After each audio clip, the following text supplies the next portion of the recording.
Didn't do it. Nobody has any idea what we're talking about. No one has any idea what we're talking about, but that's all right because welcome back to Sunday Night Teacher Talk. This is the my fourth week we're starting this week, and anyone that's taught from it. So if you're new to teaching, here's what you're going to learn. This is when kids really start showing themselves a little bit. Week 3 or 4. Week 1 can make you feel with like, I'm not trying to scare anyone. If you had a great week 1, I'm glad. Sometimes it can make you feel with a false set of confidence. I would say my week 1 was a lot harder. I had some student run-ins. Oh, yeah, your first week. On my first week that I was like, I don't know, like, is this going to be? Why doesn't it say that there's a current one that says that you're live? I don't know. It's up there. I mean, clearly we're live. Everyone's watching it. Well, yeah, but is it live to everybody else? Yeah, why wouldn't it be? I didn't make it like to a special bunch. Okay, I can't find it. This is it right here, babe. No. It says an hour ago. No, I don't know. I don't know. All right, why can't you use that then? Maybe. Is it just live to our members? Log out and go back in? No, because there's. Let me know real quick. I think we might be having a glitch. I'm sorry about this. Farming the Plains is live, but why don't Oh, okay. I can't find my own live. All right, so. Keep going, sorry. I'm just saying, like, that's week 4 is like students, you'll see that your teachers start showing themselves. Like, is their class really trying to be as exciting or engaging or interesting as they said it was going to be? Students, are you gonna like start showing who you are a bit more? Like, all that stuff just kind of starts playing out. And so I'm interested to see this week. I have something fun planned, and I think they're going to take the bait. I was concerned in the last 2 weeks. I was like, not sure if like there was too much. I'm too cool for school. Like, so this week is going to be the telltale event to see if kids actually want to do the fun and interesting stuff. Maybe trying through YouTube Studio. Okay. Real quick, I want to note, Trace, I saw that you said that it's starting to change. The leaves are starting to change color where Tracy is. Ruth says perfect weather for East Coast. And I'm going to say this is the time. This is how fall works in New Mexico. All your leaves are green. And then one morning you wake up and literally they all fell. They're just gone. It takes like 2 days, maybe. You might get a full week of. It's like, a lot. It looks absurd. Falling, though. They're just like keep falling and falling and falling and falling. They don't really change color. They just go to yellow, brown, like yeah. And or not or like the ones that yellow. Keep them, I changed like just they're kind of like slow progression. It's of not dying. like a pretty like yellow. East Coast. Like look at that beautiful golden maple tree. It's more like I'm sick, I'm dead. And that's what we do here in New Mexico. It's very underwhelming. And then it's fall is it's crisp mornings and then hot summer. Yes. So like even this morning, we had coffee outside. We had sweaters on. It's like 56, maybe 60 degrees. That's awesome. Then it's like 92. Then as soon as the sun goes down, it's like freezing. Yeah, it's crazy weather here, man. And then we just deal with brown from late fall to like spring. It's just brown, like varying shades of brown and tan. North Texas is 80 degrees. Awesome. David Marsh is saying that's nice. That's a good. In the shade, it's great. If you walk in the sun, it's like our backyard's like it's like a zombie shaded. movie. It's nice. That's what we live in. It's like I Am Legend. If you're in the shade, you're good. You start stepping into the sun, your skin starts boiling. It's horrible. Not I Am Legend. That's backwards. That's the other. Yeah, it was. That was robot. Is that what the robot? Oh, that's the other one with Tom Hanks. But no one I Am Legend it does too. About. Okay, let's get to Tom Hanks movie with it's called Fritz or something like that. I don't know. Anyway, Leighton, I'm sorry that your teeth hurt, man. Leighton he got braces the other day. He's a student at my school. He got braces and he came in like midday and I thought you're in for it this weekend. You will eat nothing. You're gonna be eating soup all weekend. And even that. And rubbing your tongue on your teeth. Oh, that's the worst. It's horrible. All right, let's start off with a question. Let me stop talking about Leighton's braces and let's get into some helping teachers. Ruth, it took me a minute to get in here, so I know that you gave a super chat. Thank you. And if you have a question, Oh, we'll thank be you. next. But let's start off with David Marsh. Oh, wait. That's not a question. I had one in here. You're on the ball here. No, where's the one that says... There's... Oh, no, it's got to be before that because someone spoke back to him. There it is. Oh, that is. Yeah. Whew, I'm not on the ball today, but David is asking, we have a scripted curriculum and follow it to the letter. My kids are below grade level, but admin says, keep teaching to the grade level. How? They are lost and I can't fit in intervention to help them. I don't think you should. Yeah, that's a terrible answer from admin. That's like, David, that is the equivalent. And what I would maybe talk to admin or go to a board meeting or just do it. That's like saying every 15-year-old should be able to do this many push-ups. And then it's like, we're just not going to move on until you can do that many push-ups. Or we're going to put too much weight on the bench press. And then like, you have to bench press that, but like, you can't. It's just it's not helping anyone. I once had a friend tell me that he didn't believe in dyslexia and that kids just had to read more and it would go away. This is the kind of stuff that stops kids from like really being able to learn. It's this kind of stuff that stops schools from succeeding. And then schools look at teachers like they did something wrong, but it's like, I'm running your play. So to me, the option is you're either going to keep running the play and those kids are going to suffer from it, or we have to figure out a way to change this. And what I would do is perhaps come up with some alternatives. Maybe you don't change the whole curriculum, but you figure out a way to take that text, that story, that idea, and what are some alternative reading selections we could do? We could practice the same activity. So like if we're looking at tone or mood or whatever, we're still doing that, but we're just making it so that it's accessible for kids. I would create that, take it to your administration or your board or whoever, curriculum director, and say, we need to supplement this for this so that because what we want to make sure we don't do, even though I know it's not your job, is go to administration or whatever leadership you're dealing with a problem without a potential solution. And when you show that you're willing to do the work to create the potential solution, it's easier for them to say yes, because now they at least have something to vet instead of them just like now they have to do another thing. Now that's the reason they got the scripted curriculum, was because like they wanted everyone to be online and it took work off their plate and it's all there and it's great. And I'm sure it was made by some really great scientists that never taught kids in their lives, but like, sorry, I'm being sassy, but I just said sassy. You did. What? I just turned 90. Why don't I go get some hard candy out of your purse? So some Werther's. Some Werther's originals. But that's what I would do. Okay, well, I have a caveat to this because this question, I can feel it coming.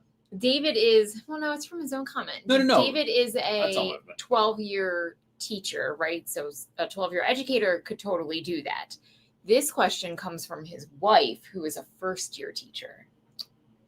How does that change things?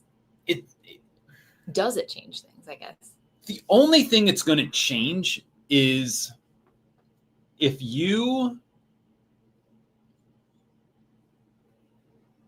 is your school not believing you, right? Sometimes schools tend to put a level of like, oh, well, you just started. Well, you don't know yet. And maybe, look, there's a lot of things you don't know as a first-year teacher, right? Even if you're married to David and he's been doing it for 12 years, right? There's some things, there's nuances that even David's going to be able to do that his wife's not going to be able to do. Because you just have to live through it. Like you have to actually like do it. You have to get in the boxing ring and get in the pool and like, oh, this is what water feels like. And this is what I should do in this situation. So I would still make the plan, and I don't know if this is the move. I'd love to know from someone else. Tracy Pinter, let me know if you think that this is a good idea. I feel like Tracy Pinter's like almost admin at her school, or is going to be eventually. My thought would be when parents come in, and because you're going to have parent-teacher conferences and those kids are going to be failing, right? There's no way they're passing if this is the case. and talk to them about the issue is that the school has this scripted curriculum, and I am told regularly to just keep teaching to grade level. And I'm not sure what that means for your child. So it's kind of what it's doing is letting parents know that you have to go speak to admin. You have to do something. When parents argue, when parents complain, when parents push back, when parents show up, I feel like admin listens. When teachers do it, they're like, shh, you're so cute. That's so great that you brought that to us. We'll take it under advisement. And you're not really listening to it, right? A lot of that's, let me say it again, being sassy. That is not indicative of all admin. I know tons of wonderful admin too. So I want to make sure I say that too. But I think it's, if you don't say something, then nothing's going to change. And then when you say something, I would document, like write an email, right? That I would, hey, thanks so much for the meeting today. I brought up this, you had said this, I'm going to try. I'm going to check back with you at progress reports at the end of the grading term or something like that. Then you're documenting that too. And then you're following up with, I would bring it to parents. And I'm wondering what anyone thinks about that. It's kind of like you're throwing your admin under the bus, but you're not. You're making, but what else are you supposed to do? I right? get it, because it's failing. like in a hard space. I'm not throwing anyone under the bus. I am revealing the truth. And if that puts you under the bus, that's on you. If it puts you in the driver's seat, great. Like you decide where you are in the bus. Are you underneath or are you behind the wheel? Like, because you should be driving us somewhere. So and too Tracy, often admin, I think too many admin, the bad ones are hoping this bus is a self-driving car and they're just sitting in the back telling everyone, we're good. We know where we're going. Yeah. So Tracy said admin are usually the middleman of the situation. District is most likely the one directing admin at the building level based upon state test scores. Which if you're teaching the content and not the student, then you are, that's a shirt right there, man. Yes. That when you do that, your test scores are not going to be there, or they're going to fudge them, and it's just like, come on. Yeah, it's a mess. So I'm really sorry that you're dealing with that. It's truly a pain, and it is doing the opposite of what we got into this job for. It adds another level of difficulty. Like first year teaching isn't hard enough, right? And then you have this that you're having to deal with. Like you can't even teach the kids because they're not where they need to be to teach them at the place that they're supposed to be. Yeah. Here's what you're going to find, Mrs. Marsh, is you'll figure out as you keep doing this, these students this year might not benefit from this. And that is a crying shame, like honest to God. But you will figure out ways to level things out. You'll know how to do things. And I feel like that's what ends up happening. So like, even if you're not, what you end up doing as an educator, a lot of times, especially under, like I said, when I've had poor admin, I've had tons of great admin, and poor admin, the meeting's over and the real teachers show up and have the real meeting about the real situation. How are we going to fix this? How are we going to do this? And then you start running plays that are like, it's like covert operations that you're doing to just make sure that kids are winning and not really getting left behind. But that's like guerrilla warfare in the classroom or something. Okay, Ruth is up next. Yes. She has just a comment before her question. Yes. She said she did the Life Odyssey and it went well. Awesome. And she also got ChatGPT subscription. She said worth it. Trying some ideas for formal observation. This is my next workshop idea, is an AI, like specifically ChatGPT for teachers, because I don't think teachers realize all that they can do, especially if they have the $20 a month plan. I don't think teachers even realize, or I think I'm going to say not even just teachers, but most people, me included, it is something that you started way earlier than anybody that I've seen, probably because you watch so much YouTube on ChatGPT and like how to use it effectively without it just doing all the work for you. But that prompt engineering, like the idea of what prompt engineering, it's the biggest thing that people don't do right. Right. They use it like I use it. Here, revise my email. Yeah, which is fine. Which is fine. It's a great tool for that also, but that's so limiting what ChatGPT But even asking really that do. question, there's 100 better ways to ask that question. Yeah. So prompt engineering. I'm so excited for you to like really teach what that means and how to do it and how to build the lesson, how to do all the school things. All right. So what's Ruth got? So Ruth is asking, already called home for several students. Parents are supporting students' bad behavior. It's only day 3. And they said, need ideas for students refusing to follow class procedure and transition. So to me,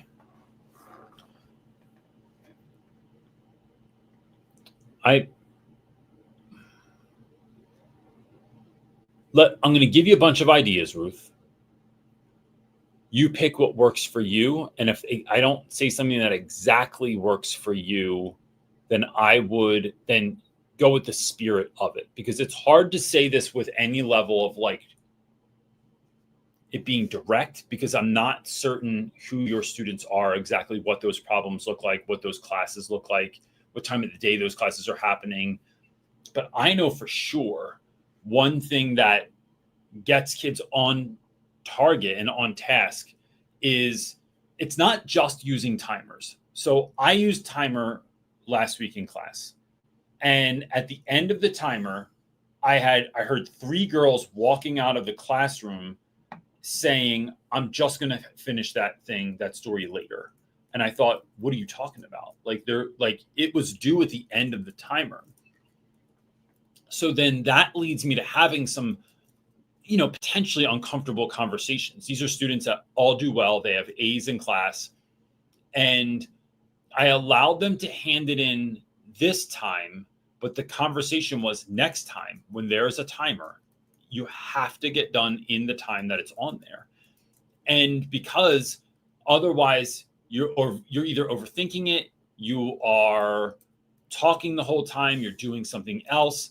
And I need other specific students who are behavioral issues in class to make sure, and not even talking bad, I'm just talking about kids that are like off task or would rather be telling a joke or writing a story, and then they tell their buddies like 3 minutes in, like the first part that they wrote about, and now those dudes are off task, and now we're not using our time effectively. Like, so it's not just bad behavior, but it's on task behavior and utilizing your time wisely, which is just a life skill. So what I'm trying to do there is I use a timer, then I'm willing to have the uncomfortable conversation where I'm not taking that work, but I don't leave it there. I say, so tomorrow when you come in and I put the timer on, here's what I want you to do. If you need to sit somewhere else, if you need to turn your desk a different way, if you need to sit next to me, right? You let me know what you need so you can win. Because I'm not just trying to like fail you and you're going to learn from your mistakes. I want you to really learn from your mistakes, but in a way where you know that I'm coaching you through this. If in sports you do something wrong, your coach doesn't just like say, I'm not coaching you anymore. They go, no, here's what we're going to do next time. We're going to revise this. We're going to get better at it. That's what I'm looking for students. And then at the end of the week, having something like a grade tracker, which I'm going to start doing this week on Friday. Kids have to take out, I give them the grade tracker. They have to open the grade book. They have to see what grades they have, see what they're missing, see what they have zeros for, see what their grade is. They have to write down anything they've missed so far, and then record their grade. And then if they're not passing, they have to get that signed by a parent or guardian. And then that parent or guardian knows. And you can do this virtually too. So if your school's paperless, just make a Google form that does the same thing. But now you're doing a couple of things, Ruth.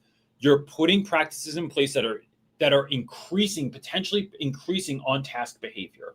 You're not taking late work, so kids know that it's only done now or it's not getting done. And then you're making them record their grade at the end of the week so that they know, they're very aware of what their grade is. It's not just like in the nether, and then all of a sudden that progress reports, they're like, wait a minute, why do I have a 4? And it's like, because you haven't done 50 assignments. So then that takes place, right? That's there. And then parents are in the know as well. And students only have to get these papers signed if they have an F in class. And so in our school, it's a 69 or below. So if you have 69 below, you have to get signed by a parent or guardian. If you do not bring that back Monday, I'm immediately use chat to create an email that's going to tell parents, hey, if you're getting this, it's because your student didn't pass didn't bring this home, didn't get it signed. They're not currently passing the class. Please make sure they get it signed tonight and bring it in tomorrow. And then I send that email home as a BCC to all the parents that I didn't get it back from, and which is a little bit of heavy lifting in the beginning, but it gets faster. And save that email as a template in your Gmail, so you don't have to rewrite it every week. You're just sending out the same one, and changing maybe like the date on it or something. And then that's starting to create a paper trail. That's starting to hold kids accountable. That's not changing anything in your lesson or how you teach. It's holding those firm constraints so that kids know what the boundaries are so that they can win. You're teaching them how to win the game, but they also know what it's like to get that parent contact, to have to see that 0 in the grade book. Like, you're using those sorts of constraints as well to help kids like stay on target, like in Star Wars. Okay, we're gonna move to John Brossett. Thanks, John, for your super chat. Thanks, guys. Just so you know, if anybody's watching on here live and you're like, you're not answering my question in order, I try and answer questions. If you gave a super chat, it bumps your question up. I just try and honor someone that's using that tool. We don't ask, it's not necessary, but I do try and answer those first. If you are a channel member, I do those next to make sure. And then if you're just here viewing, I do get to yours. We'll get to it. But that's I try and go in that order just to honor people's So John is up, and I love this question. He's asking, convince me not to accept late work from my 9th graders. Which is kind of some of what you were just talking about.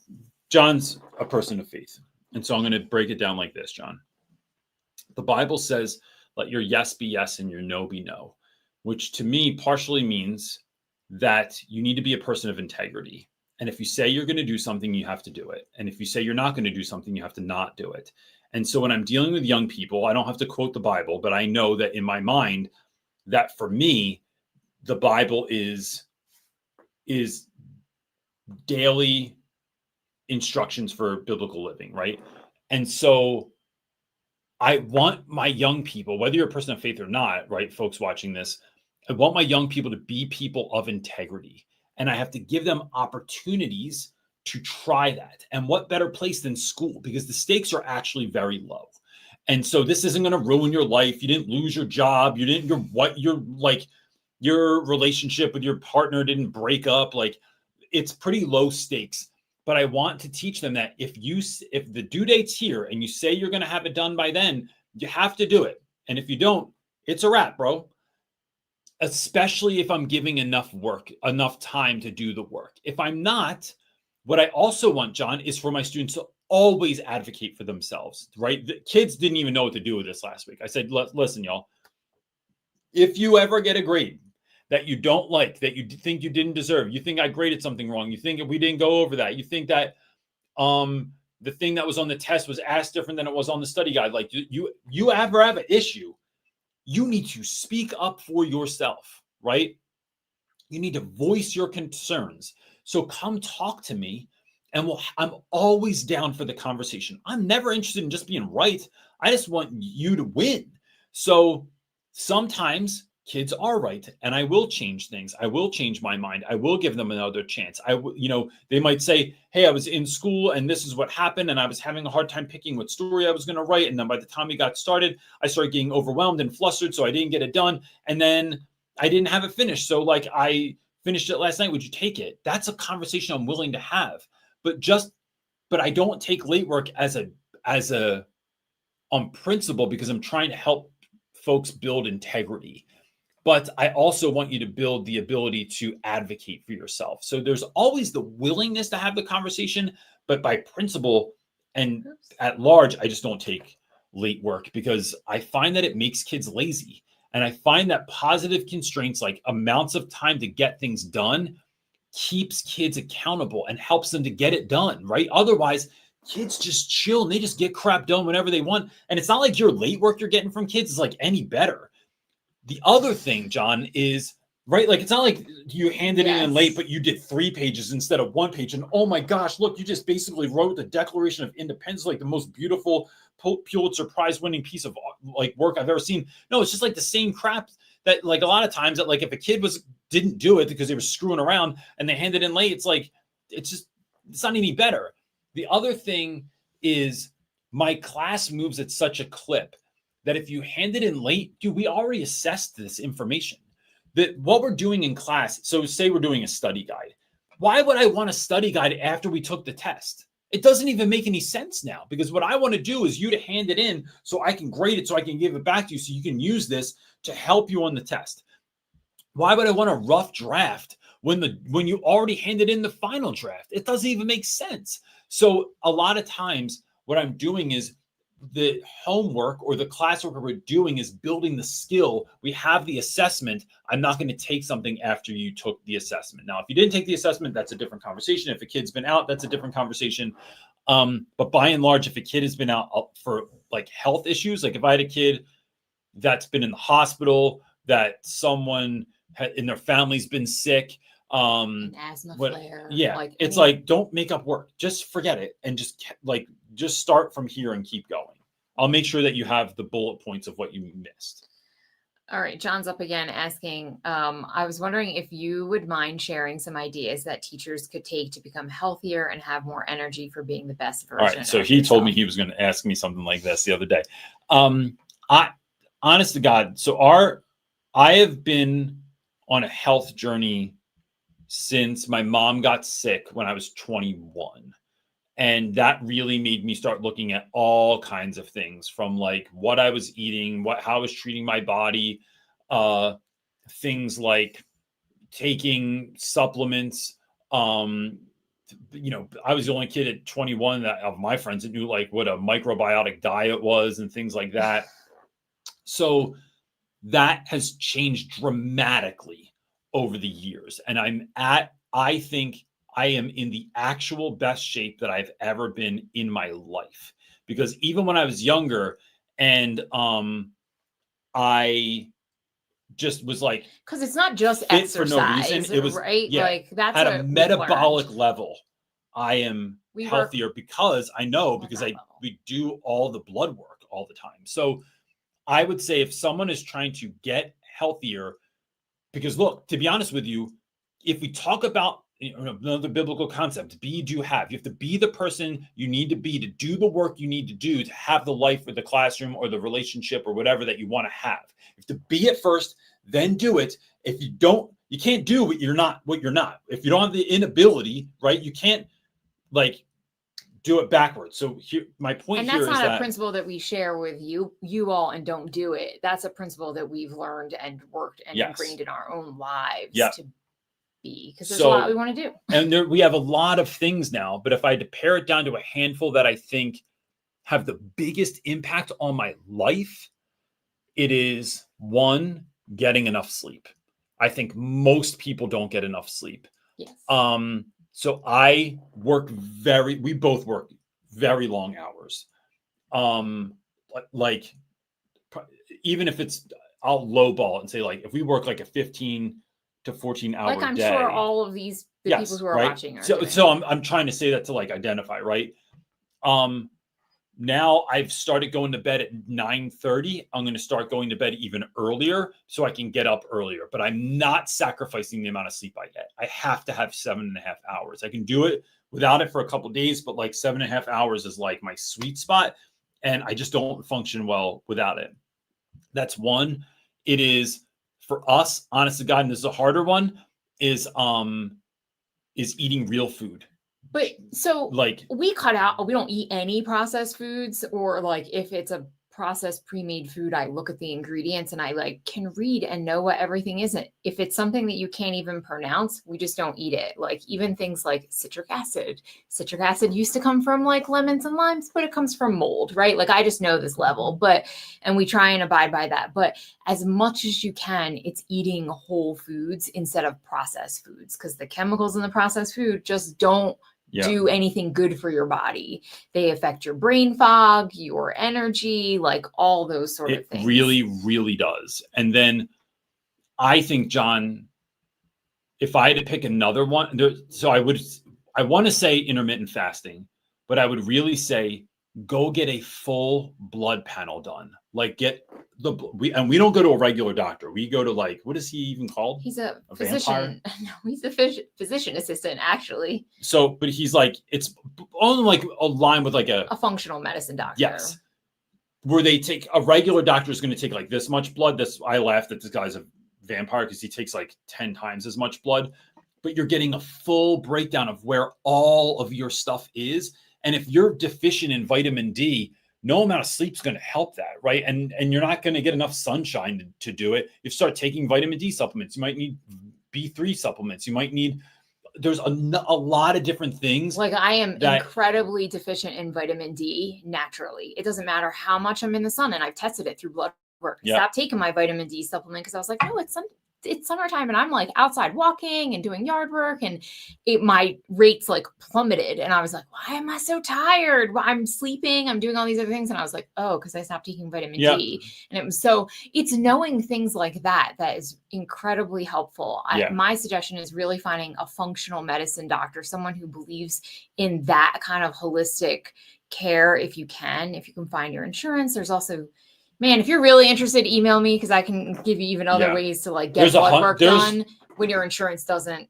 There's a lot of different ways, but I would say those few. Get rid of processed foods. It's not the be all end all. Even getting your blood work done and getting enough sleep, you'll start leveling out. And what that does is it builds belief that you can get better, that you can get healthier, that you can, not be on a whole bunch of different medications to just help mitigate those things, but like actually like your body will heal itself. And that is what we have seen. And I could go on and on. Yeah, and on we could talk a lot about that because we've had a very long journey with that, but that's a great question though. Yeah. Okay. Next up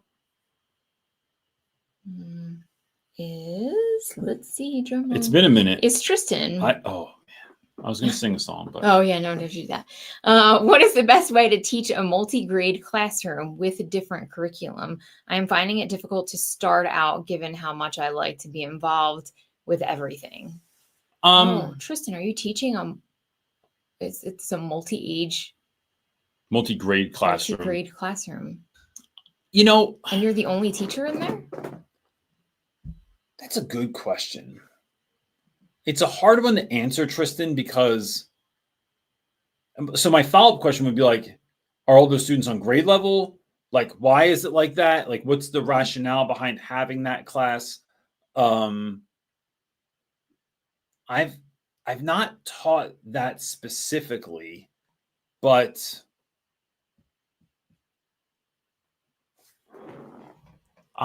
here's what I'm going to do. I'm going to outsource this question. Because I feel like I don't have enough information to answer it. But if you go, there's a YouTube channel called The Lettered Classroom. And for years, she taught multi-grade classrooms and successfusly.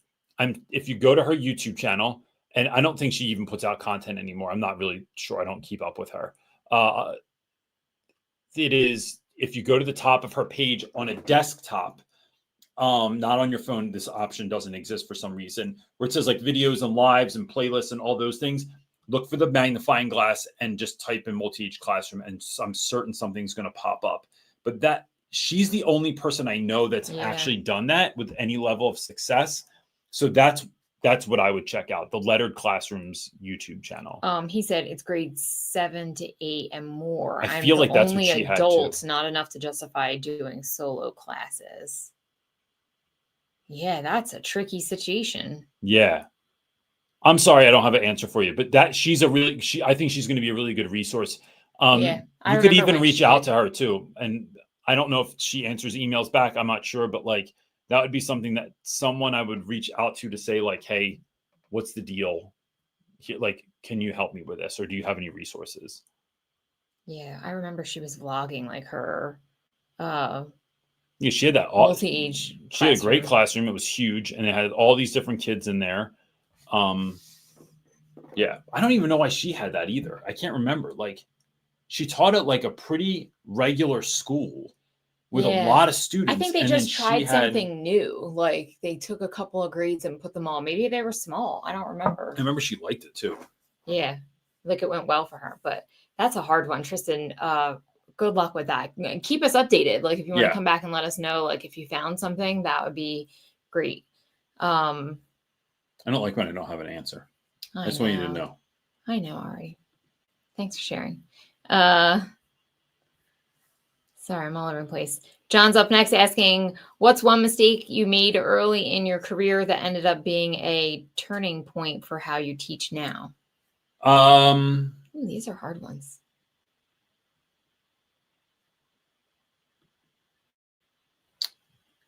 I would say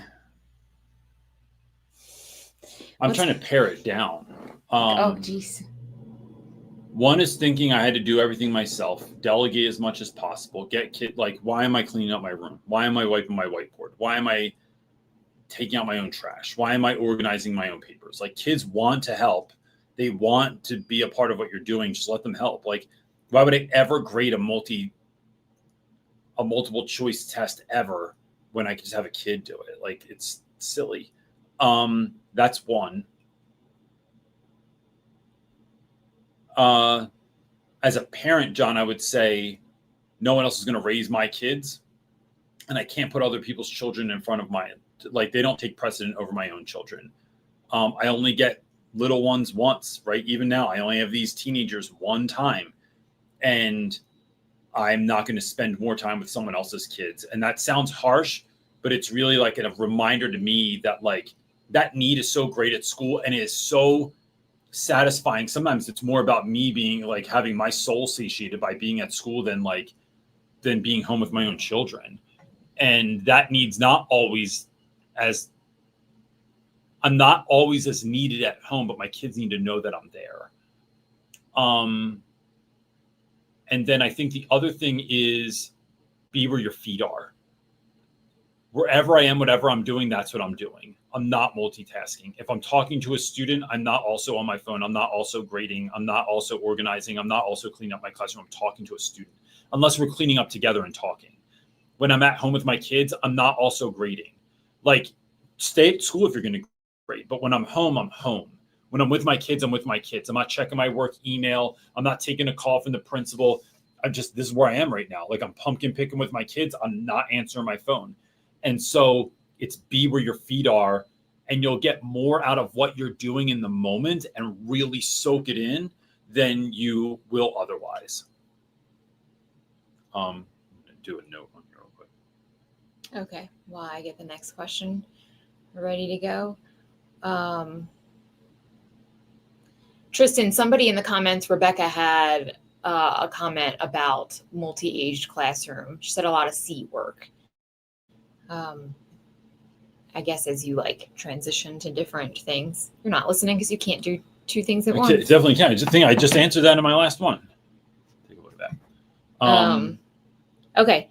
Matthew is up next asking, do you have any strategies for managing obnoxious but not intentionally disrespectful students? I love their energy, but I need to focus it so it does not bother other students in the room. 9th grade bio. So here's what you're going to do. First of all, I'm going to remind you that 9th grade is particularly insane. They look like they should be grown, and some of them are. So you have this sense that, like, look at this kid. Like, I know that, like, you can at least be this. And then 10th grade happens, and here's what you're going to see. My guess is that student who's being obnoxious is totally chills out next year. Within, if not then, at least by junior year. Because their brain chemistry shifts and they just get cooler. And then they're going to be coming back to your class going like, yo, why are these kids wilding out in your class? And it's like, you were the same way. And they don't remember it. They don't remember being that way. So what I do is I have to have a conversation with this kid. I have to have a sit down. Most of the time that's not during class. It'll be after class. And sometimes I'll let the next teacher know, like I'll shoot a text or an email, or I try and let them know, not just send the kid with a late pass. Hey, if it's cool with you, I have to talk to, Eduardo after class today. And when Eduardo stays, you have to say, listen, first of all, the first thing I want you to know is, one, you're not in trouble, right? That's what every kid thinks are being kept for after class.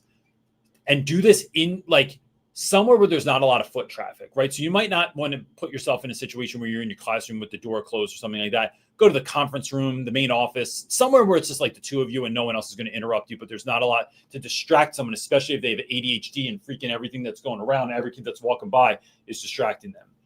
What I need you to know is that you're not in trouble. The second thing that I need you to know is I only want you to win, right? This conversation is not about me being right. It's not about me winning. I want you to win at life. And that's what I want to talk about. But these are the behaviors that I'm seeing in class I think are going to stop you from doing that.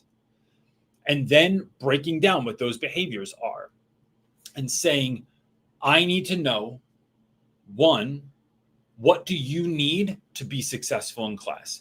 Do you need a stand-up desk? Do you need a bouncy band? Or whatever the hell those things are they put on the kids' seats these days that are like a big rubber band that goes between the two legs of your chair? Do I need a wobble chair? Do I need to sit in the back? Do I need to not be near Aaron or Bryce because they're always a nightmare? What do we need to do? Coming from you, what do we need to do to help you find success in class? And then let that linger. Do not fill the space. You want kids to learn to advocate for themselves and to really think about it. You can help, like, give them a minute to think about that. I'm not saying like if they go, I don't know. I want you to think about it, bro. This is your success. I don't know you. I don't know what you need in the moment. I don't know why we can't sit still. I don't know why we're not getting the work done. I want you to think about, what do you need? What could we do? What could we try? Right? So it doesn't even have to be a definitive answer. What could we try that's going to help you in class? And then letting them know that. Then it's emailing home. Dear so-and-so, this is what I'm seeing in class, and I really want your kid to win. What has worked in the past to help your child, like, with their energy, with their lack of focus? What has helped them to do well and what hasn't helped? Because what you want to find out is if a teacher yelling at them, putting them on blast in front of the class, some kids, I'm going to tell you right now, done respectfully, Aaron, can you stop and just sit down, please? Aaron's good. He's like, my bad, Reynolds, and just sits down and not a big deal. Other kids are like, hate you for the rest of their lives because you just made them feel dumb in front of everyone. So I'm looking for what has worked, what hasn't worked. This is also indirectly letting parents know this is what I'm seeing in class, but you're not just sending home like a, hey, your kid's bad email, right? You're doing it in such a way where you are asking the parent who is like known the kid longer than anyone, hopefully, what the deal is. The other part is we're going to put these systems in place. And then here's what's going to happen, Eduardo. I need you to know this too, my guy, that this class is about all of us, not just about you. So if you cannot control yourself, right? And I'm not talking about having a hard time focusing. I'm not talking about having the wiggles in your seat. I'm talking about you're distracting other people and stopping them from doing their work. And you don't catch yourself, because I realize that, like, when we have ADHD, we might spring and do something. You need to reel yourself back in, bro. But if you're trying to upend my class or stop someone else's education from happening, it is not going to fly. I am in charge of all these kids in here, and I'm here to help all of them, not just you. Now, I'll do anything I can do to help you out, but I won't sacrifice the rest of the class to do so. So you need to make sure that you're telling me what you need. I will try and help you with every single possible way that I can do that, whether that's private tutoring, whether that's you could sit at my desk, bro. I'll freaking get you, like, a lifeguard stand if it helps you in class. That's probably not a good idea, but I'll do whatever I have to. But then letting that kid know that don't take my kindness for weakness. You're going to get 3 chances like everybody else. After that, bro, we got to send you out and we got to have a phone call home and figure something out. And that's exactly how I would run that play. Don't be afraid either. Like, I'm not afraid to have kids not like me ever, because I want you to win. I care that you win more than I care that you like me. All right. Jessica is up next asking, our school is switching from principal ran detentions to teacher detentions this year. How do we make detentions useful for kids and not a punishment for everyone involved? I feel like, I'm sorry, Jessica. I feel like maybe you asked this on some social platform and it just got looked at and not answered. Because that happens sometimes. I'm in line at the grocery store and I'm reading DMs and then I'm like, oh, it's my turn. And then, ADD time. So to me, I'm just going to tell you on the front end that detentions, like making kids sit in a room quietly, are useless. By and large, I'm going to give you something to do. I'm not just going to leave you hanging there. Unless it's I'm in my room with the kids I gave detention to, and now you're with me. That can be useful. Why? Because what's the difference? The difference is jail. All it is after school jail. You're sitting here. Yes, I agree. I don't want to see your phones. I know you're just sitting there and feeling bad that you made a joke in class today, right? Well, you waste my time, I'm going to waste your time. Yeah. All of a sudden you just turn into Mr. Hand. But at least Mr. Hand did it proactively. He had kids do work. If I had to sit there and police children that were other people's problems that they sent to detention, you are doing work. The end. But this is going to teacher detentions, right? So, but those are run by teachers. Oh, okay. So it could be anybody's detention, not just necessarily your detention. Of course you did. But when I had my own detentions after school, those were meaningful because I break it down. That same conversation I just laid out for Eduardo, I'm doing it with you. Listen, y'all, I am not playing. We are not doing this year. So let's look at your grades right now in every single class. This is where you're failing. This is where you're falling short. I don't want to hear any excuses. I don't want to hear that they're going to let you retake a test. Bro, you are on the direct route to living in your mom's basement for the rest of your life. And we know y'all are going to try and call it your apartment. But we all know that, when you bring a date over and you tell them, oh, it's my apartment, I'm just taking care of my mom. We know that your mom's taking care of you. Why? Because she's upstairs folding your underwear, bro, while you're downstairs living next to the Christmas decorations. And that's not what you want. So what do you want out of this life? What does winning look like for you? Don't just think about you either. I want to know how you're expecting to be a blessing to the other people in your life. And it's really running that down and getting to know kids on that level so that you can start making those connections. Kids can start seeing that you care. Kids can start seeing that, I'll never give up on you, but I ain't waiting for you. The train left, right? We'll be at the next stop and I'll try and hold off as much as I can so you can catch up, but catch up, bro. I'll meet you wherever you are, but I will not hold everyone else up because of you. And then give kids, so I'm having those conversations and then I'm giving them work. You're going to help me grade these papers or organize stuff or clean my boards. We're in here, you're holding me up in my life. I have stuff I need to get done. Now you just signed up to help. And what I find though, here's the thing, right? This isn't just about being mean. This isn't Miss Bales, who used to make me scrape bubble gum off the bottom of desks if I got a detention in her class, which is a real thing, is disgusting pre-COVID. But what I find is that there's two things that bring people together. It is shared meals, that sharing a meal with someone naturally brings up conversation, and shared work.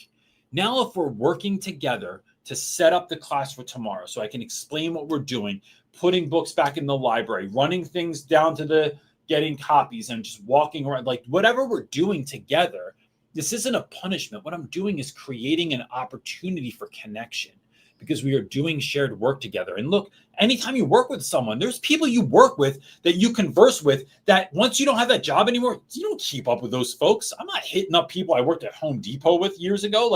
And they were my closest homies at the time. But it's the shared work, that shared experience builds conversation, builds connection in those spaces and places. And so that's what I'm using that time for, is connection.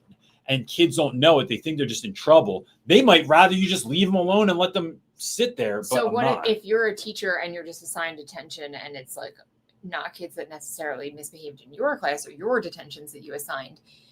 Do you just make them do work during that time? I make the other kids do work if I know them.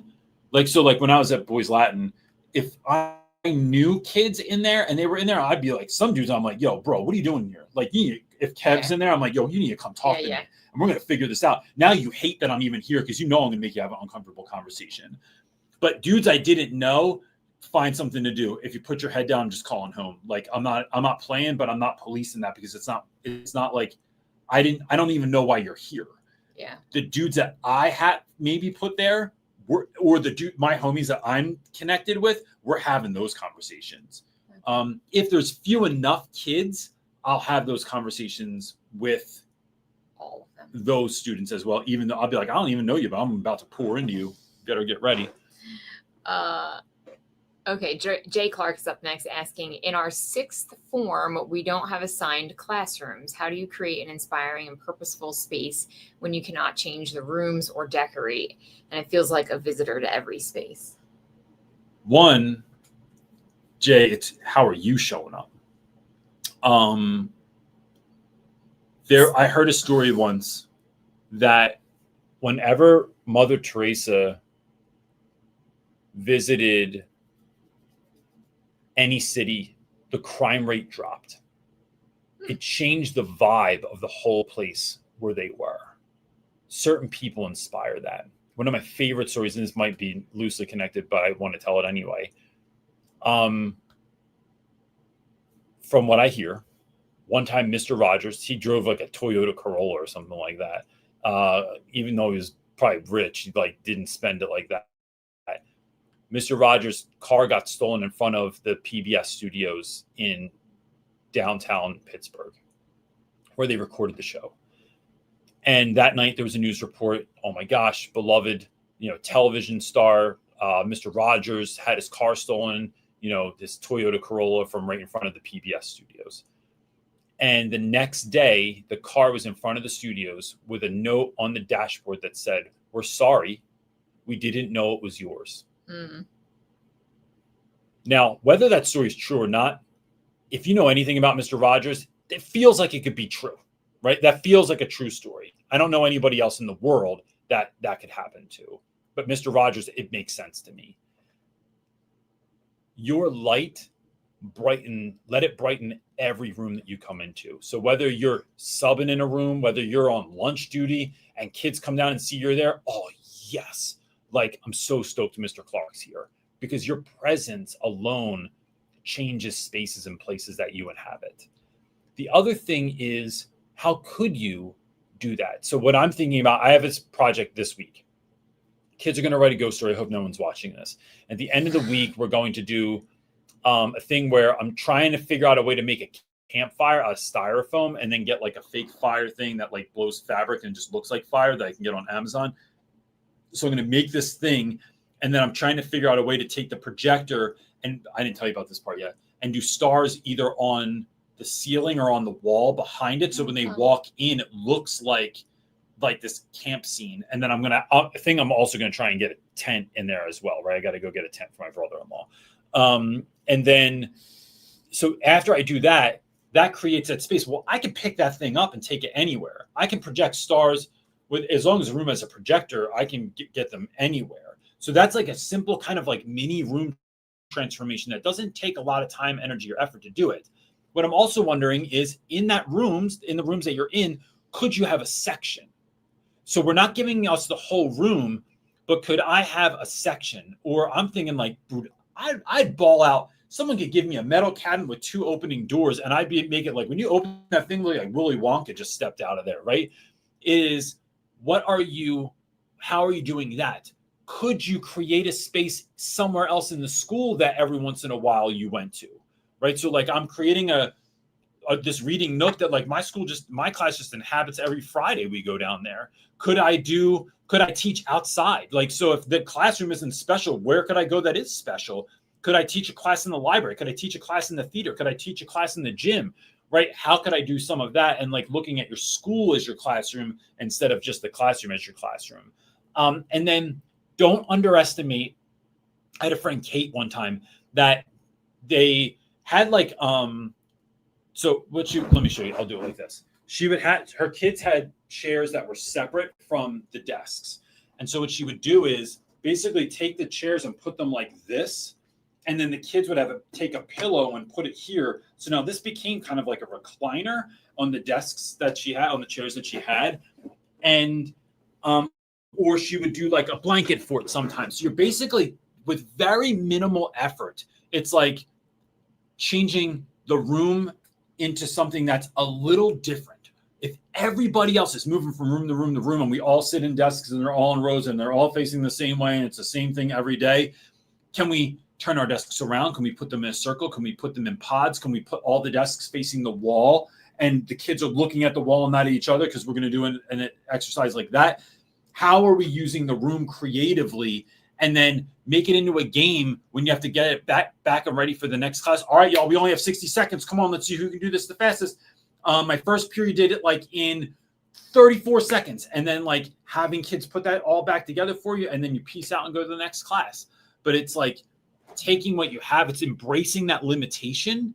There's a whole part in my book where I talk about embrace the shake, which is a TED talk that was done. That I won't even go into, but it's this idea of embracing the shake, embracing your limitations, and then building on them. And kids let me tell you, here's the greatest part of that too, is kids get to see you make something from nothing. How is Mr. Clark going to make this? This is the most boring room. There's no way we can make it fun. Yes. What happens if we turn the lights off? What happens if we put the shades down? What happens if we, you're let it excite you and get your creativity going to see what's possible, and then test things. If they don't work, don't do it again. I love Tristan said you can just cover a flashlight with like a fabric or a paper and like poke holes in it, and that can be stars. I'm gonna try it tomorrow. Like in my classroom, I have no windows. So, but it's leading to things like when it's dark in there, it's dark. So it's like the projector works better. I can create that sense, that ambiance easier. So that I couldn't do in my last classroom because I had giant windows. Someone said they had to move around a campus and they decorated their cart that I took from our room. I always say I'd have the most Star Wars music playing, so they knew they were going to be. Who said this? Strong in the math force. Amy. You just won the day. That is, I love it. That's always usually your go-to. I would have the most baller. It would look like it came off Pimp My Ride, my cart. Yours would like extend and like it would take up way too much room. Ridiculous. It would look like one of those like when you have the shopping cart at the food store and it has like that kid's like race car thing on it, and it's like the Cartabago we used to call it. That's what mine would look like. I'd have a Cartabago at school. Okay. Peaky Gill is asking, finally joining after a few months, is kind of a weird question. Awesome. How do you go about deciding teacher outfits for the week? I have decision fatigue every morning. I'm going to say one, it's whatever's clean. That's where we start. And two, I had this conversation. So I show up to school the other day. It's like freaking 92 degrees outside, right? But in my classroom, it's cool because of the air conditioning, and I have my own thermostat. I can adjust it. I'm not supposed to, but I do anyway. You get yelled at if you do. Yes. The kids were like, why do you wear layers? Because I had like a jacket on with like, I had all like a lot of long stuff on. And I said, bro, I never let function get in the way of fashion. Like I want to not because I want to look cool. I want to feel cool. And when I find that like, y'all know, like at some point in your life, you put on an outfit and it felt like armor. It felt like your level of ability just went up. And I think of it as like, when you just had that Mario skin, when it changes to the like white overalls, when you have the fire ability, yeah, you could throw fire, but like we've heard you say this 1,000 times. But what he is asking for is, how do we prevent decision fatigue in just even clothes? Right, my man's got a day all day. I think it's mix and match. Get like a stock couple of things that you can like intertwine, like. And learn like that you can just make combos. So it's like, then you're not worrying about like wearing the same thing all the time. And it's they're pretty transferable and easy to mix and match. So the decision fatigue isn't really there. It's like, here is my work clothes and I'm just gonna, throw something together. Like put a pant, shirt, sweater combo, or pant and shirts, and the shirts can go with all the different pants that you have. Like, you know what I like doing? No one's ever said anything in the last couple of years because of Yonkers, who's someone I used to work with, who's like one of the best dressed people I ever met. But the weirdest dressed person I stopped matching because of her. Yeah, she like. I'll wear checkered shoes with prints that don't make any sense. With polka dot shirt, with plaid pants, with crazy socks on. Like I just don't follow rules either. Because it's like everything's a microcosm of everything else, right? Like I don't try not to follow rules. I don't follow a lot of rules in school. I don't follow a lot of rules in like, this is what teachers are supposed to do. And I don't mean that in a bad way, or I'm just trying to buck the system, but like like I said, like in the way that my classroom even faces, in the way that my classroom even looks, I find that when I do that, it is a practice in you don't know what you're gonna get, right? I might wear pink pants tomorrow. Like, I don't know, but like it is. And then once you do that a few times, you don't hear anything from anyone anymore because they're like, you're so absurd. Like, yeah, It's even like trying to have fun with it and don't stress about it too much. Like, yeah, is have fun. Yeah. And if you're feeling really bored, dude, go to Marshall's and look for like go. I'm not saying like go spend a lot of money. Like, I like expensive clothes and I do buy them every so often, like for pieces I know I'm gonna have for a long time.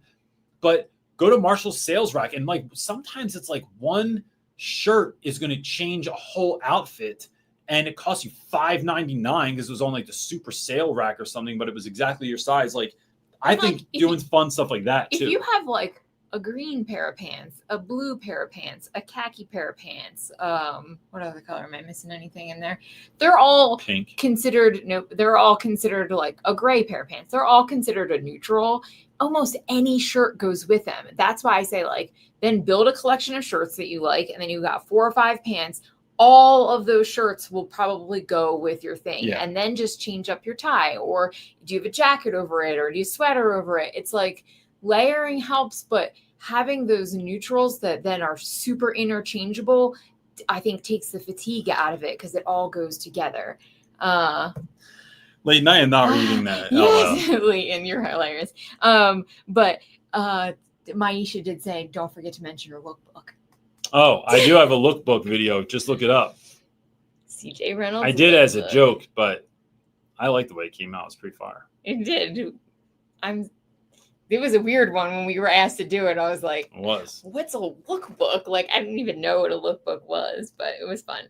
Okay, Ellie is asking, how do you step away from the classroom for an unknown amount of time? She had another comment in here that she was dealing, I don't know if they were seizures. I'm not going to be able to find it because there's so many comments, but she was dealing with like something that started happening even in school and affecting her, but she's I actually started. Look at me. Oh, I'm good. She said, started teaching 4 years ago, started having seizures 2 years ago, and then started having them in the classroom, thinking about taking time off, but struggling with stepping away from my classroom for an extended period of time. All right. An unknown amount of time. All right. One, I'm really sorry that that's happening to you. That's got to be incredibly difficult and nerve-wracking. Yes. Ellie, we are teaching our students through everything we do. So when I tell my kids to be nice and work hard, I got to be nicer and work harder than all of them. When I tell kids to be someone of integrity, I have to be a person of integrity. If I say there's a test, if I say there's a guest, if I say there's a trip, if I say I'm going to show up to a football game, I have to do what I say that I'm going to do. This extends beyond the classroom too. Do you want your students to be people that take care of themselves, that do what's needed so that they can then, get the help that they need for whatever, right? For seizures, for having the flu, for dealing with depression. If you are taking the time to care for yourself, that sends a message. And kids they're not going to let you know this. They're not going to be like, oh, I really got a lot from that. But I've just found out later in my life so many times that it is something that we are teaching our students. And why the reason I'm telling you this is because we will often do things for our students that we won't do for ourselves, or because of our students that we won't do because of ourselves. So it's being that example. And who knows, like, I'm going to say it like this, and you might not be a person of faith. I have no idea, but God's going to fill that void with something. It's not going to, like, kids that needed your help are not just going to fall by the wayside because you took care of yourself. The right person is going to show up. It's all going to work out. It's not going to be like you're a part of this, but you're not the thing. And I don't mean that to tear you down at all, right? But it's like we are all part, like it takes a village to raise a child, right? Like let someone else in the village show up. Let somebody else, here's one thing, let someone else care for you, right? Don't feel like you have to do it all yourself. And then by taking care of yourself, you're just going to show up better. And then you have a story to tell. So either way, you have a story to tell. Is the story to tell that I'm not going to take care of myself and I might put myself and children in danger because I'm showing up to school unwell? Or is the story going to be, no, when we are needing help, reach out for help, right? Like when you want your students, do you want them to just fail and try and then they don't hand it in and they don't get the help that they needed? Or do you want them to show up and get the help, right? So like live that example, take care of yourself, get the help that you need, and then come back stronger and just crush the rest of the year. Because you'll be at your, hopefully, right? I have no idea how that works medically. My hope is that when you come back, you're the best version of yourself or a better version of yourself. And the kids are going to feel it and then just go full steam ahead when you come back and have a great year. So that's what I would do. I mean, that's my thoughts. And health issues are so difficult. Like, I agree with everything you say, but just a reminder of like health always starts like down here, and it doesn't even feel like you're getting or doing, even when you are doing all the things, it doesn't always feel like you will have an upswing eventually. Yeah. Like, but yeah, take care of yourself. Yeah. Okay, we're over an hour, but I want to honor this super chat. Thank you, Mallory. I don't even know if that was a mistake but I appreciate. Oh, because Mallory Garrett just gave $50 super chat. Yeah. If it was a mistake, you let us know. Take it back and switch it or do what you happily. Need to, but thank you. So anyway, Wait, Mallory. We know Mallory Garrett too, right? She changed her picture. Yeah, she did. She had the same picture for like 9 years, and all of a sudden it's now in color and stuff, and she has a different baby. Okay. All right, go ahead. So Mallory's asking, how do you handle a class who gets upset over getting assigned seats? I tell my 7th graders they weren't bad. They were just losing focus and not being successful. They took it so personal. Oh, well, thank you. Mallory, first of all, good work. Like, that's exactly what I would have told them. Like, you're just not finding success there, right? And my job is to help you find success. Yeah. So I am not afraid to tell kids. Like, I would go in on Monday and just see where it lands. They'll probably forget they had assigned seats. They'll probably forget and have to go back. There'll be a little bit of curmudgeonness there. And it will wear off over time, right? Like literally nothing I've ever done in class has lasted very long, right? Kids are so resilient. Like, it's like, you remember being in 7th grade and like you hated someone at the beginning of the day. And then by the end of the day, it's like, do you want to play basketball after school? Do you want to like go play street hockey or like whatever? It was just like, it just bounced back. So then it's like, it's the worst thing in the world, but then it's not anymore. And Miss Garrett, how was your weekend? Blah, blah, blah. That being said, for the kids who do need time, I would just say for right now, like you can make it a choice. We're either going to have this conversation right now and we're going to cut out some time in class and kids can voice their opinions and advocate for themselves and all the things. And that's great. Or if I have stuff to get done, listen, y'all, we talked about this on Friday or whenever I did it. I understand that your feelings are hurt and I am more than willing to talk to you. Stay after class. I'll give you a pass to your next class, or like you can be a couple minutes late to lunch or whatever. Let me know or come by and see me after school real quick. I want to have that conversation right now. Is not the time because we have to get into work. And then just steer it into work. And to the best of your ability, at least I would pretend this doesn't bother me. Like, I would just teach class like it was normal, right? Even if it does, because sometimes it bothers me. I don't like when kids don't like me. What if you could, if they came and presented a great case and you could actually reverse the rule and say like, okay, if you want a chance, and then you hold it over them of like, we're still not finding success. I'm going to go back to my assigned seating. Yes. Like, you give them a chance to hang themselves, basically. It's a really gruesome to show them example. Well, I hear you. Not really hanging anybody, but to show them that they're not being successful, right? It gives them a chance to be responsible. They handle it, right? Right, or they will. Listen, here's where we should sit, right? And it's like people can submit ideas as to so upset. Because it's like, give them a shot. Sometimes, and I don't know what the situation was, Mallory. Sometimes it's like CJ and Jen wanted to sit next to one another and they weren't doing anything wrong, but it was because we all know it was Bryce and Tim and Aaron that were over here doing what they weren't supposed to do. And now we all got in trouble. And now I don't even like this class anymore. I thought you were cool and I thought you liked me. So it's maybe giving them the sense of saying like, all right, here's what we're going to do, y'all. Write it up. I don't want to hear you tell me because my brain's not for remembering, it's for imagining. And so what I need you to do is write an essay, write a email to me that is well organized and tell me what you think we should do. And then I will consider it. For today, we're staying in these seats. You can do it for homework. Write me something. And then if you write it, I'll take it into consideration and we'll see. But like, that's a really good idea. I think I would just let them pick their own seats and then. No, that's terrible. Don't do that. Because here's why, right? There's a couple of reasons. One, you're just trying to make them do some writing.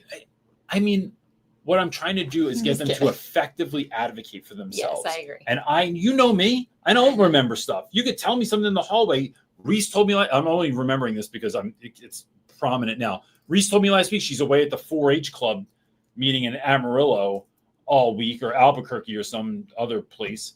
It starts with the A. All next week, can I give her the work? I said, you need to all you have to do is email me and I will send you the work, right? I'm not holding on to that in my brain. Why? Not because I'm mean, because I know my strengths. I know I'm just not going to do it. Yeah. So, and I want kids to practice advocating for themselves. I want kids to really think about it. Don't just give me your from the hip idea right now. Like, think about it, write it down and send it to me. And if you want it that much, you'll write it down. If you don't want it that much, I'm just going to tell y'all right now, I didn't get one email from anyone, right? I got one from Romina because she's that kid. And it was 5 pages long, but everybody else didn't send me one. So I guess it doesn't matter that much. So we're just going to stay in these seats for now, right? And Romina, you can sit wherever you want because you wrote a 5-page, response to what was going down. Okay, well, we're not going to be able to get to all of our questions. Can we do one more? Well, yeah. I'm going in order here. So it's Daniel up next saying, do you ever feel like you are not suited for chaos? That if you're not suited for chaos, that you're not suited for teaching. For instance, broken pencils in class, how messy the classroom can get, etc. Like all the stuff. Yes. I think it's a be do have moment. Daniel, again. It is. I'm very neat. Teaching takes so much be do have. I'm just saying. Don't like people touching my stuff. And I teach kids, and I know kids touch my stuff.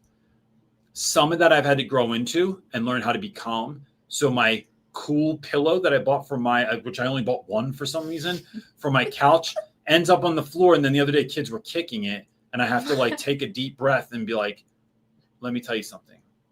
So this is what I told him. So Brad was doing this. I go, Brad, when I'm at your house, Weston Brad, huh? I go, Brad, when I'm at your house, do I kick the pillows around in your house? And he goes, what have you ever been to my house? And I go, that's not the question. Do I kick the pillows at your house? He's like, no. And I go, then don't kick my pillows.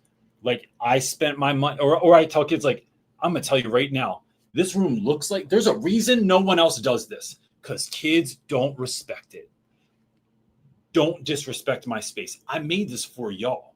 And so it's here for you. I want you to have a cool spot to come into.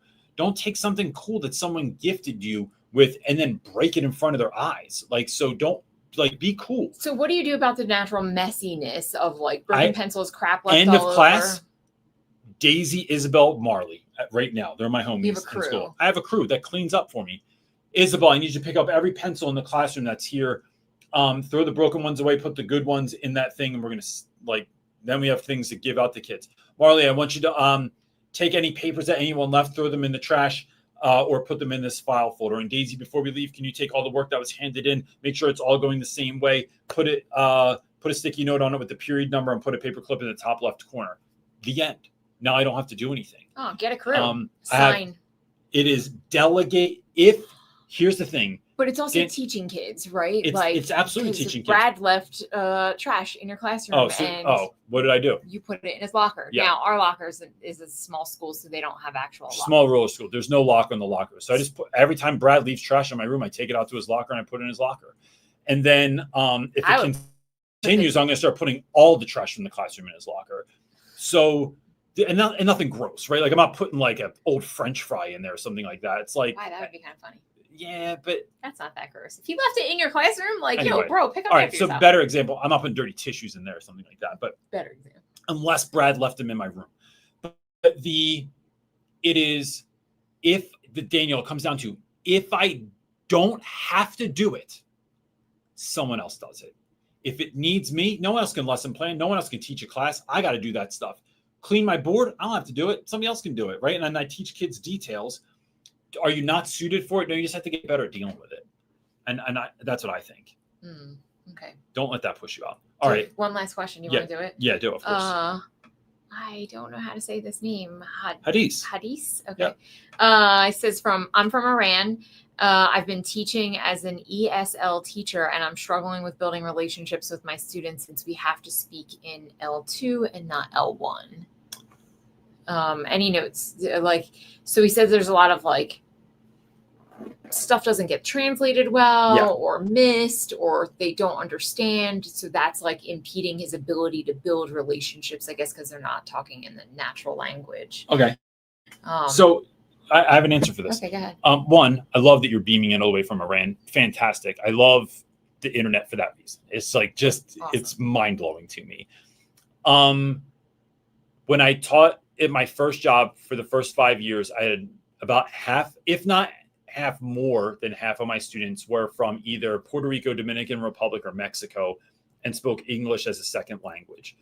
Some of my students spoke almost no English when they came in. So there were two different things I would do. One, they're going to read you. So as long as kids know that I really want to help them, that I'm excited to see them every day, that I say hello, and I don't have to so my students, I don't know, so you're gonna have to think about culturally what's gonna work for your kids, but it's giving a high five, giving a kid a handshake. When I build a relationship, I'm even giving kids hugs. Again, depends on where you are, what you're doing, who you're teaching, all that kind of stuff. It is never giving up on a kid. It's never having a kid see that you're getting aggravated, that you can't communicate with them. It's cool. We're gonna figure it out, right? That's one. And I'd say that goes so far because the kid's already feeling the anxiety. They know that they can only talk to you this certain way and you can only talk to them this certain way, and it's really hard and it's aggravating for them. They already know that. They're feeling that too. My job is to not mirror that and not be the source of it. I'm showing up we're going to figure this out. It needs to work, right? That's all. The only option that the Neo Davis says, it's got to work or it's got to work. Those are your two options. So that's one. The second thing is, can I get a student? So this is how I did it. And this might not directly translate, but you might see for someone in your class how this might work. I would get kids who could translate to a degree. Sometimes I would put that a student that I only speak this language, you only speak this language. Can we get an intermediary? And then you're going to translate for me at least. And I know you're not supposed to do that, but at least until we can get to a place where, even if it's just using keywords, terms, or phrases, so you understand what needs to be done. Because what I've found, and I don't have any specialized training in this, but I remember my first year teaching, Demania Vasquez was my student. Oh, I remember. I put her next to a young woman, Nicole Bonilla, who was an excellent student. And Demania spoke no English. She was from Dominican Republic, only spoke Spanish. Nicole just kept seeing it. And then I used to just mess with Demania all the time, right? I would learn a couple words of Spanish. And then she would just be she would always just go, Mister. And what I found was that just being around English, just hearing me talk every day, reading the directions, trying to do the thing, she just started speaking English. By the end of the year, we could have a bit of a conversation. And then by the time she was a senior, she was completely fluid, probably even way before that. She is fluid.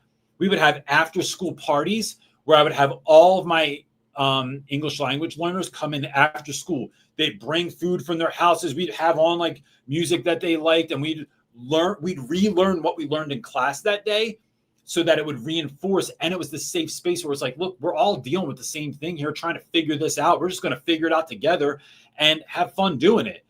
And it was, I think what that conveyed, and what my biggest message here is that it is showing students the willingness that this isn't going to fail because of me. I'm going to keep trying. I care about you and I want you to learn, and it's not going to fail because of me. And that makes kids show up. Think of a kid going up to if you're playing baseball if they don't think they can hit the ball, their swing is whack. They're not making eye contact. They're not holding their body in the right way.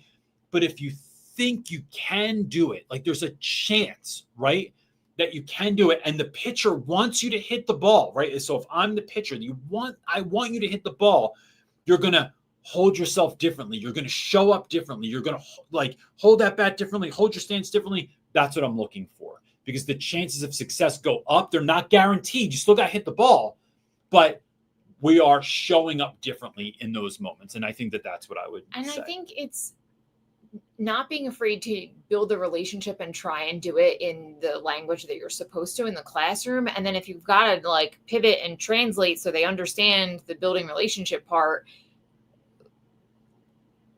I think they'll still get the like English part if that's what you're speaking as the second language. Yeah. Like, even if you have to like kind of translate for them, they're still getting the English part. Like, over time, they'll get used to it. But for the sake of like actually building the relationship, it's like, maybe translate it if that's what you need to do. Relationships, even when you can speak the same language, are built based on care, and kids knowing that you care, knowing that you want for them, knowing that you want their best for them, knowing that you're interested in them. And that's how you win, no matter if you speak the same language or not. It's showing, it's an expression of care that goes out that does not need language. And kids know that, like, look at babies. Babies know you care, not because you're like, I love you, I love you, I love you, because they can feel it from you, right? And so that's how we do it. So with that, thanks for hanging in for a super long show. Yes. Happy to do it. Thanks to all that gave. No necessary. You can just show up every week. You get this for free. Absolutely. But folks that are giving money, I appreciate it. It helps me feed my teenagers and pay my bills. So we'll be back next week. And guys, I love you guys. I really do. This is really such an awesome experience to be able to do every week and meet with y'all. Thanks for thanks for showing up and being those teachers that your kids need. Even if you don't feel like you're pulling it off right now, you're the kind of person that shows up on a Sunday afternoon or Sunday evening or the middle of the night, depending on where you are in the world, just to ask a question, to do what? To be better for kids. That's incredible. So with that, that's it, gang. See you next week. Well, I don't know what to hit. Peace.